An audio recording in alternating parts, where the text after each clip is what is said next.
What's up, everybody? Carmine here, and I'm going to be doing a review on one of my newest locomotives. I say new loosely because this actually is a used locomotive when I got it, but I'm going to do a review on it anyway. So a little background on what this is. I'm not going to show you what it is yet. So I was looking on eBay for one of these things, and I've been looking for a while, and I've seen a bunch of road names that are very, very popular, but I wanted one of the most popular road names, I believe. I couldn't find the variant that I wanted, at least at a good price. So I came across this wonderful MTH one. Now, I started looking at the listing, what the guy had the price for, and it was totally in the realm. But right off the bat, when I saw pictures of the locomotive, I'm like, the hell is this? This isn't an MTH. No, it is not an MTH. It is, in fact, a Lionel TMCC Pere Marquette Berkshire, the 1225. I don't know what happened. I don't know the story. I don't know the background, but the person that had this listed as a MTH Premier Line Berk. Now, I went back and forth with this thing. I was talking with Sid from Sid's Trains and Matt Z and a couple of the other guys that I'm friends with, and we were trying to figure out if this was the Legacy variant or the TMCC variant, and we really couldn't tell because I haven't had a lot of in-depth experience with Legacy things. I mean, I have a few of them, or TMCC, but we eventually figured it out. It was the TMCC variant. Now, the TMCC variant, from what I was told and what I read, is kind of rare, especially in this road name, Pere Marquette. The 765 is obviously popular. There's an Erie Berkshire and a couple of the other ones, but this is kind of unique. Now, I am going to send this out to Sid, and he is going to upgrade it and put Legacy with whistle steam and all that stuff, but I wanted to do a quick review on this thing. And the reason I really wanted to do a review, not that there's not a million frickin' Pere Marquette Berkshire reviews, but I wanted to do one on this because if you come across one of these, the sound set is, in my opinion, it's pretty different. And the funny thing is, the whistle on this thing is not even close to what the real Pere Marquette's whistle is. It is incredibly close to the Polar Express whistle from the movie. And that's kind of funny because I'm pretty sure this came out before the movie came out. So it was kind of uncanny. If I'm wrong, obviously I'm sure somebody will tell me in the comments. But I'm going to do a review on this thing. Overall, I'm super happy with it. It's awesome. I honestly can't wait to send it out to Sid to do Legacy in it, but I am enjoying it and running the hell out of this thing until then. So here comes the review, guys. Alrighty, guys, here she is. I'm going to kind of make this review as brief as I can because, like I said, there are a bunch of different reviews on these locomotives. But here we go. This is the Lionel TMCC equipped Pere Marquette 1225 Berkshire. This first appeared in the Lionel Classic Trains Catalog Volume 1 in 2003. The features are a high-torque Pitman motor, TMCC, as well as Odyssey. It states that the thing runs on 054 curves. Liar! Now, obviously, 054 curves are the best curves for it. However, I can tell you, without fail, that this thing will take 036 curves. Because of Obi-Wan. Curves. And before you say anything, it looks stupid on 036 curves, but it does run them, and I will show you it operating on those curves on my layout. However, I do suggest you using something obviously like 054 or larger. But if you're tight on space, this can get away with it. Now, I can't see that the Legacy ones are going to be any different because to my knowledge, they're the same frame and all that fun stuff, but just trying to cover myself on that. So a little bit of background on the real locomotive. Now, I'm sure there's people out there that know a lot more about this thing than I do, but I'm just going to give you a quick rundown. This locomotive was built 2 months before the attack on Pearl Harbor, which thrusted our country into World War II. It was built in October of 1941. This locomotive was originally owned by the Pere Marquette Railway, and they actually merged in 1947 with Chesapeake and Ohio, and this locomotive did serve in Chesapeake and Ohio livery and under their road name up until its retirement. It was put on static display after its retirement at the Michigan State University. From there, it was actually taken in by a group of volunteers, which I can't remember at the time what their organization was. And their goal was to restore this locomotive to operating condition.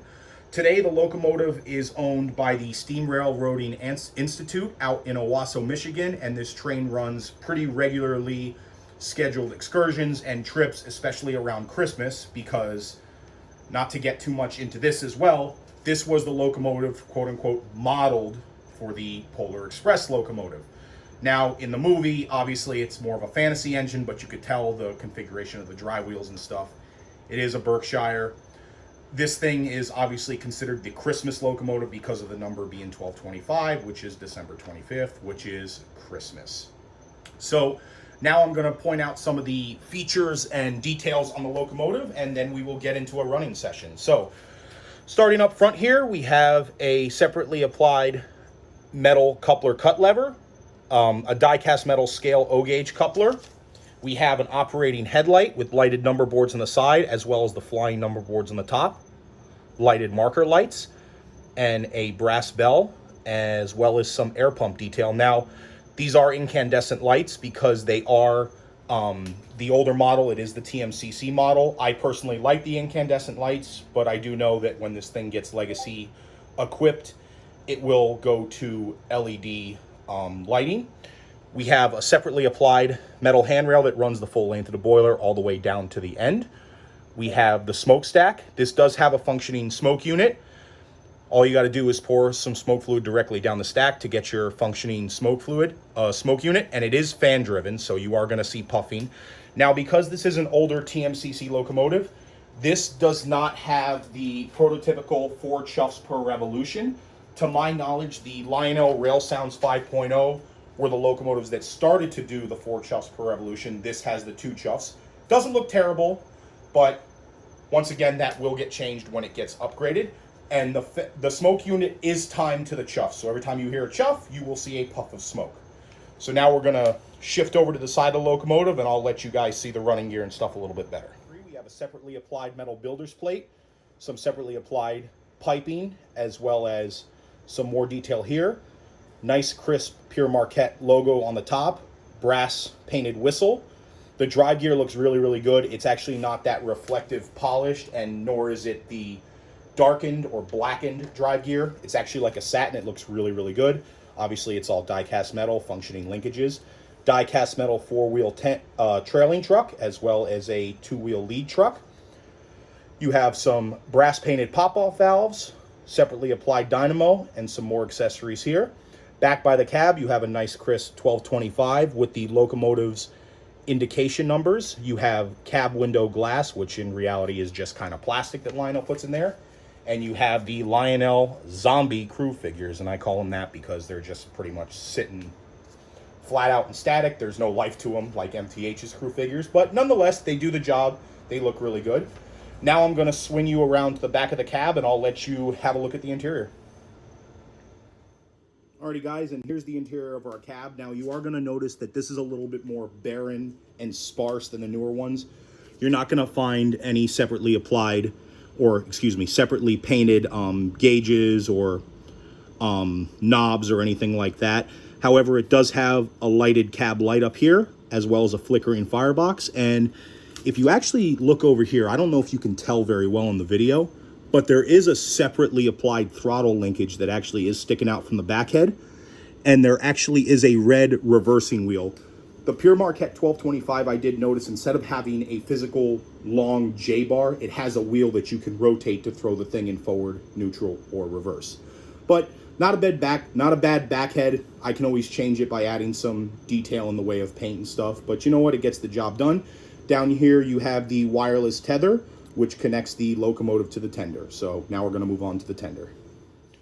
All right, everybody, now this is the front of the tender. Please excuse it for being a little bit dusty. Like I said, it was a used locomotive. We have a separately applied tender information builder's plate up here, molded in hatches, molded in handrails, as well as some separately applied footsteps down on the bottom and the receiving end of the wireless tender drawbar. Alrighty, guys, looking at the side of the tender, we have a nice, clean and crisp Pere Marquette logo.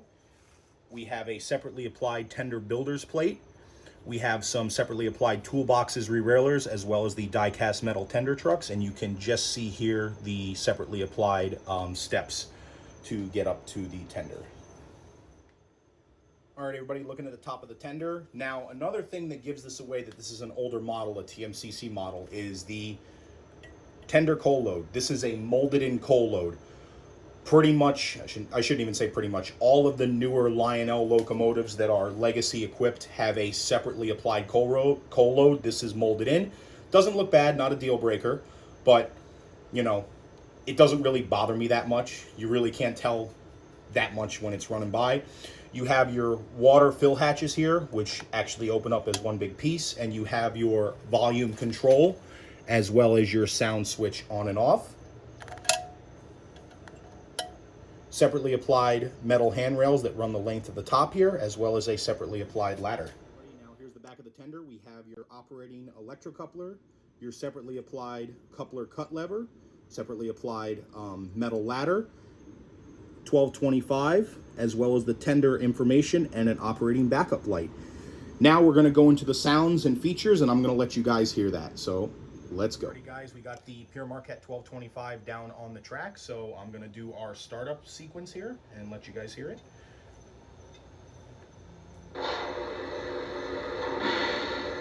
Nothing crazy, just a basic startup from Lionel because it is the older TMCC.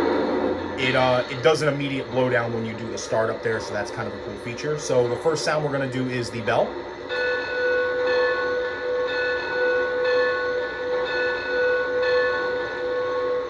Nice, strong, hand-rung bell. Now, the atmospheric sounds on this thing, I really do like them because they do actually sound kind of beefy and bassy. It's a little bit different than some of my other locomotives, but I do like it.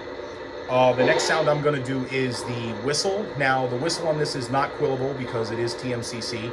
However, as you blow the whistle and keep blowing it or playing around with it and stuff, you are going to notice that the exiting tones of the whistle do change, and you are going to hear kind of different pitches. It doesn't happen all the time, but you will catch it every once in a while. It does it at random. So here we go.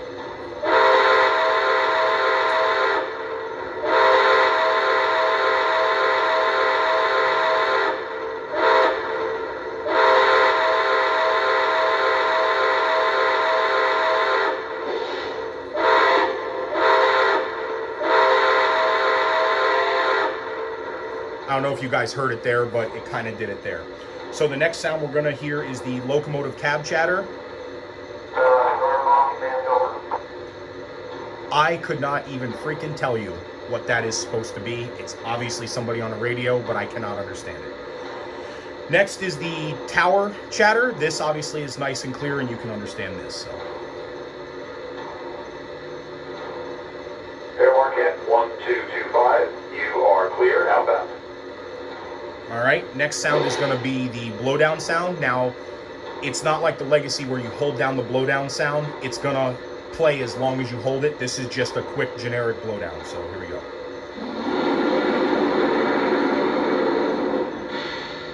Pretty simple and sweet, gets the job done. And the final sound that goes with it is the coupler release for when you hit the electrocoupler. So you'll hear like a nice clank. Sounds very nice and realistic, especially with the air release. So now we're gonna give this thing a quick run on the layout. I'll put some videos of it running on the bigger layout at my my hobby shop, and I hope you guys enjoy.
looking good and plain commercial.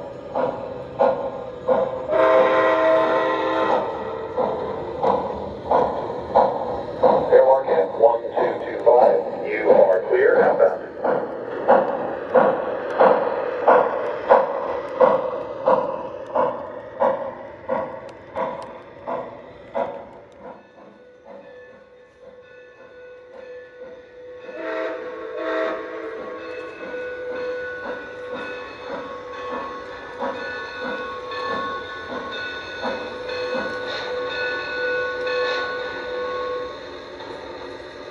All right, guys, that's it. Thanks for watching, and I'll see you on the next video.